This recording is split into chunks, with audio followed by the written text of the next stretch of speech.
perspective and announce some of the actions in response to the report.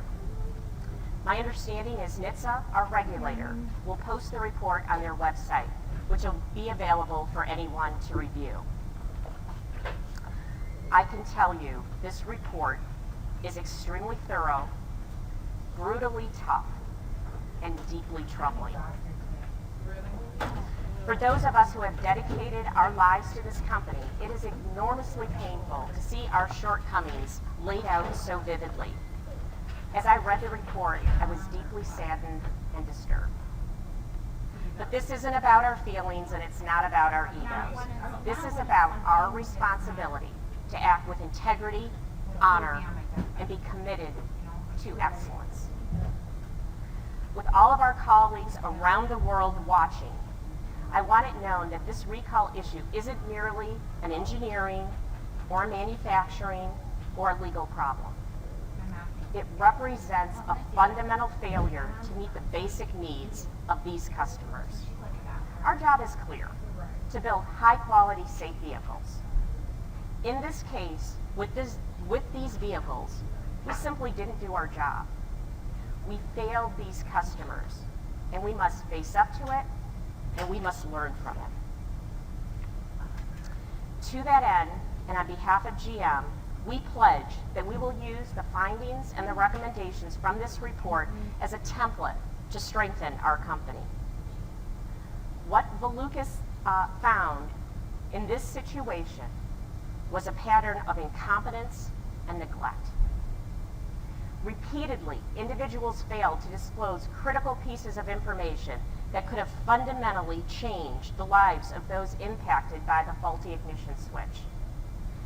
If this information had been disclosed, and I believe this in my heart, the company would have dealt with this situation much differently and appropriately. Furthermore, numerous individuals did not take the responsibility to drive the organization to understand what was truly happening. The report highlights a company that operated in silos, with a number of individuals seemingly looking for reasons to not act instead of finding ways to protect our customers. Let me be clear, this should have never happened. It is unacceptable. Our customers need to know that they can count on our cars, our trucks, and most importantly, our word. Because of the actions of a few people and the willingness of others to condone bureaucratic processes that avoided accountability, we let these customers down. To give you a sense of the thoroughness and forcefulness of the investigation, let me paraphrase a few key conclusions. 1, GM personnel's inability to address the ignition switch problem, which persisted for more than 11 years, represents a history of failures. While everyone who was engaged on the ignition switch issue had the responsibility to fix it, no one took responsibility. Through the entire 11-year history, there was no demonstrated sense of urgency right to the very end. The ignition switch issue was touched by numerous parties at GM, engineers, investigators, and lawyers, but no one raised the issues to the highest level of the company. Are you sure? Yep. Okay. Overall, the report concludes that from start to finish, the Cobalt saga was riddled with failure, which led to tragic results for many. I hate sharing this with you just as much as you hate hearing it, but I want you to hear it. And in fact, I want you to remember it. I want you to never forget it. Because this is not just another business crisis for General Motors. We aren't simply going to fix this and move on. We are going to fix the failures in our system that I promise. In fact, many are already fixed.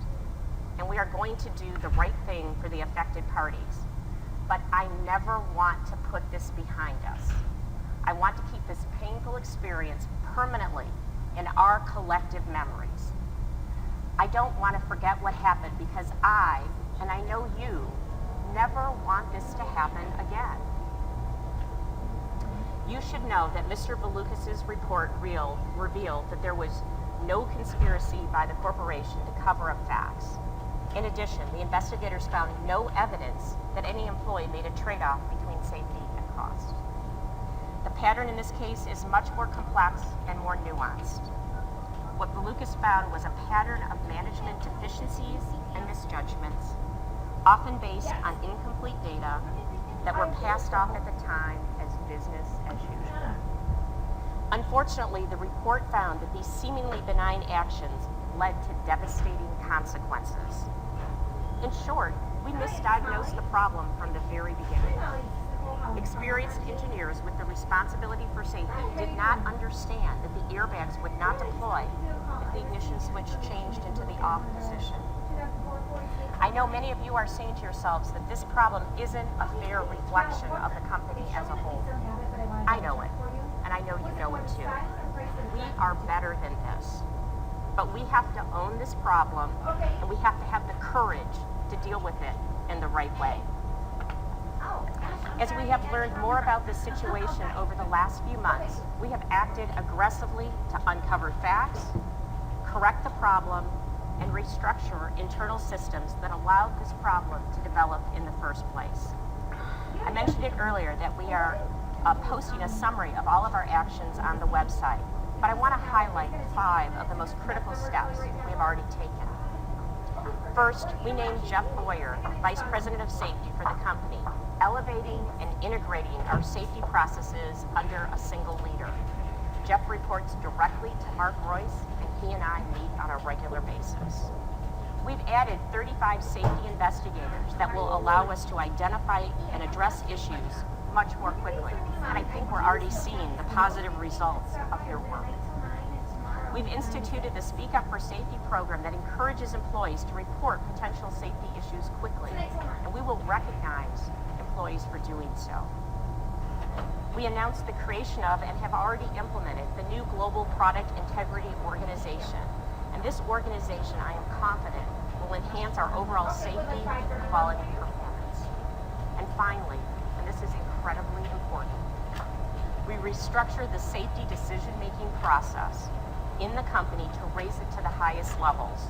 Senior management will be at the center of these issues as we move forward. The Lucas report makes a series of recommendations in 8 major areas, and I'm committing the company that we will act on all of these recommendations. In each of the major areas, we've already taken steps, but there is much more to do. We will move forcefully to complete the recommendations on an expedited timetable. Evidence of our work is already apparent. As I'm sure you know, we are taking an aggressive approach on recalls. We are bringing greater rigor and discipline to our analysis and decision-making process regarding recalls and other potential safety-related matters. This is the new norm. We are redoubling our efforts, and I believe they will be substantially complete by the end of the second quarter. In the near term, you might expect to see a few more recall announcements. We have also made a number of personnel decisions. Some of these were tough calls. I'm sure you can appreciate this, and we held off making these until the investigation was complete. But with the facts before us, we felt it was important to make a number of changes, and we've already done so. 15 individuals who we determined to have acted inappropriately are no longer with the company. Some were removed because of what we consider misconduct or incompetence. Others have been relieved because they simply didn't do enough. They didn't take responsibility. They didn't act with a sense of urgency. Disciplinary actions have been taken also against 5 additional employees as part of the company. And with these moves, I feel we have addressed the personnel issues in this manner. Consistent with our priority to do the right thing for those that were harmed, we will be implementing a compensation program for those who lost loved ones who have suffered serious injuries as a result of the ignition switch failure. To that end, we have engaged Ken Feinberg to review options, and ultimately he will administer the compensation program. Again, with all of the changes we have implemented and are now undertaking, the job of correcting our mistakes is only the beginning. Strengthening our systems and adding resources are critically important steps to improving our company. But as positive as these steps are, they still aren't enough. To excel, to truly build the best auto company for customers, we have to change our behaviors as well. We have to personalize this challenge. Quality and safety aren't someone else's responsibility. They're mine, they're yours. We must all feel a personal responsibility to see that this company excels at every level. Together, we have to understand that the attitudes and practices that allowed this failure to occur in the first place will not be tolerated. And if we think that cleaning up this problem and making a few process changes will be enough, we are badly mistaken. Our job is to not just fix the problem. Our job must be to set a new industry standard for safety, quality, and excellence. To settle for anything less would be a profound error. So if you are aware of a potential problem affecting safety or quality and you don't speak up, you're part of the problem, and that is not acceptable. If you see a problem that you don't believe it's being handled properly, elevate it to your supervisor. If you still don't believe it's being handled properly, contact me directly. I want an environment at GM where the customer is at the center of every action and decision we make. After all, we exist to serve their needs, not ours. We jointly own our successes and our failures, and we need to hold each other accountable. I know that every day, over 200,000 GM employees get up and go to work with a sincere commitment to do their very, very best. You and I both know that the vast majority of our colleagues care deeply about safety and quality and have the highest integrity. The simple truth is, each one of us has the power to make GM a better, more customer-focused company. It's time we unleash the full power of this great company. When I started at GM 33 years ago, I never expected to be CEO. And I certainly never expected to be in a situation like this. But I'm here, and you're here. And we have to be committed to leading in a way that brings honor and respect to this company. Even on a day as tough as this, I am proud and honored to work for General Motors. I know we have a dedicated and talented team of employees that are loyal and honest. I know because of your efforts, our current vehicles are winning in the marketplace on safety, quality, and design. I know our dealers are proud to sell our vehicles, and they care deeply about providing excellent service to our customers. And I know suppliers work hard every day to provide the best components for our vehicles. And most important of all, I know, as do you, that our products enhance the lives of millions of people around the world every single day. As I prepared for today, I thought long and hard about this very difficult message. I knew full well it would be difficult for all of us, but I also knew the only course of action was to be direct and totally honest. This is a test of our character and our values.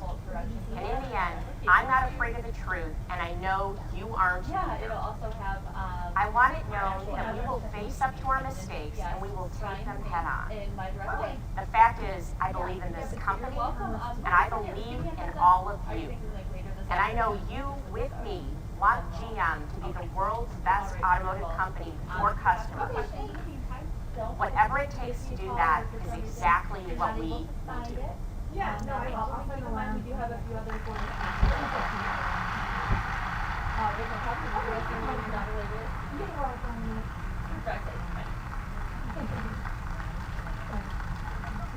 What is there?